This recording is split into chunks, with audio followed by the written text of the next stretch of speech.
out to all my supporters. Thank you, guys.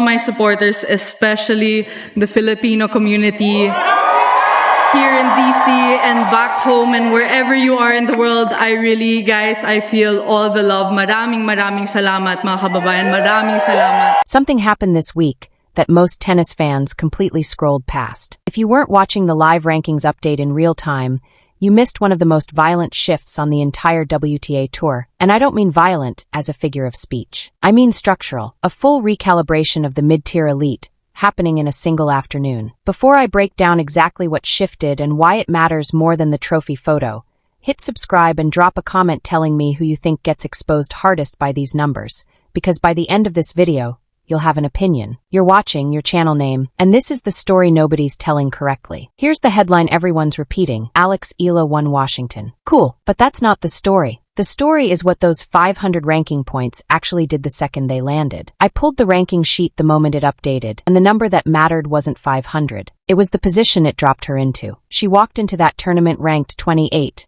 Dangerous, but still background noise to most of the tour. She walked out at 20, top 20. And that's not a cosmetic bump. That single jump rewrites her seeding, her draws, how locker rooms talk about her, all of it. Casual fans are going to look at this and say, okay, she gained 8 spots. That's surface-level thinking, and it misses what actually happened. She didn't climb past nobodies. She leapfrogged players who were structurally ahead of her in consistency, including a French Open finalist, Magda Linette. That's not gradual progression. That's disruption. And once you understand what 2,106 points means at this stage of a career, the picture gets even sharper. Cross that 2,000-point threshold, and the entire psychology of your season changes. You're no longer chasing relevance. You're defending status. Different scheduling, different pressure, different expectations walking into every single match. Now here's where it gets uncomfortable, because this isn't really an Eala story anymore. It's a Jessica Pegula problem. Pegula walked away from that final with 325 points. On paper? Fine. Respectable. I don't buy the framing, though. When you're sitting at 6,625 points as world number 3, don't show up to a WTA 500 final just to bank points. You show up to remind everyone why you're number 3. And what actually happened? She didn't close the gap on Elena Rybakina. She didn't put a dent in Aryna Sabalenka's lead. She stayed exactly where she was, 431 points behind Rybakina. No movement, no pressure applied. Rankings don't lie about momentum. They expose it. And right now, the momentum is not with Jessica Pegula. I went back through her point distribution over her recent stretch, and it's flat. Suspiciously flat. No spikes, no aggressive accumulation.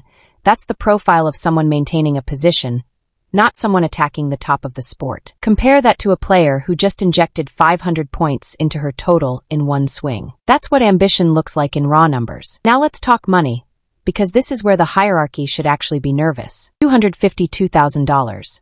That's what Eala just banked from this win. Before you write that off as standard prize money, look at the delta. Last year's champion Leylah Fernandez took home $197,570 for the same title. That's a jump of more than $54,000. And that gap isn't pocket change. That's coaching budget. That's recovery resources. That's the financial runway to actually invest in the next level of her career. This is how breakthroughs get funded behind the scenes, quietly before anyone notices. Meanwhile, Pegula's runner-up check comes in at $155,000. Solid, but look at the context sitting underneath it. She's now 11-13 in WTA finals. That record should bother you as much as it bothers me. At this level, finals aren't about showing up. They're about conversion, break points, match points, the moments that decide everything. An 11-13 finals record isn't a technical issue. It's a mental one. It's hesitation at 30 all. It's choosing the safe cross-court ball instead of the inside-out forehand when the moment calls for it. Here's the part of the narrative I actually disagree with, though. People are calling this a breakthrough for Eala. It's not. It's an arrival that was already overdue. You don't beat Alina Svitolina and Naomi Osaka in the same tournament by accident. That level was already there. What changed is the platform. And the platform comes with two things that make the entire tour take notice: points and money. Because once you're inside the top 20, you stop sneaking up on people. You get studied. Serve patterns get mapped. Backhand depth gets broken down frame by frame. Second serve spin gets scouted. So the real question isn't what she just achieved. It's whether she can hold it under that new level of scrutiny. And if you run the math forward, I've been mapping this out since the rankings updated. there's a legitimate path for her to be knocking on the top 10 within 3 months. She's at 2,106 points right now. The gap to the bottom of the top 10 isn't some impossible climb. One deep run at a WTA 1000, a quarterfinal, maybe a semifinal, and we're having a completely different conversation. But the moment you jump into the top 20, the tour stops treating you like a hunter and starts treating you like prey. Opponents come after your weaker wing.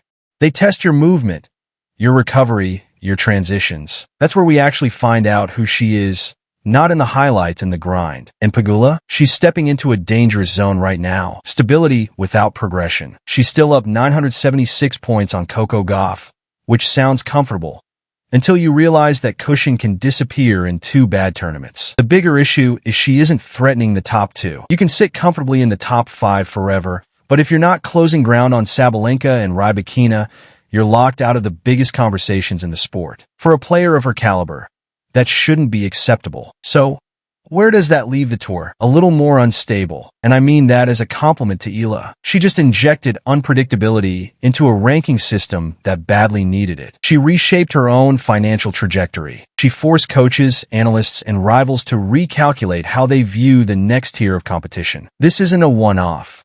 This is a player who now has the points, the money, and the confidence to schedule aggressively and train at a completely different level. 3 months from now, we're either watching her knock on the top 10's door, or we're watching the tour expose exactly where her ceiling sits. Either way, the rankings moved, the money moved, and when both shift together, the whole ecosystem feels it. But there's a second layer to this most people are ignoring completely, and it's buried in how fast those points accumulated versus how thin her margin was walking in. You don't jump from 28 to 20 without compressing enormous pressure into every match of that week. Early rounds barely move the needle. Then the quarterfinal hits, 108 points, and suddenly the math starts accelerating. The semifinal adds 195, and by the time she's walking into the final, she's not just playing for a trophy. She's playing for a 305-point swing between runner-up and champion. That's the gap between hovering in the low 20s and detonating straight into the top 20. She took it.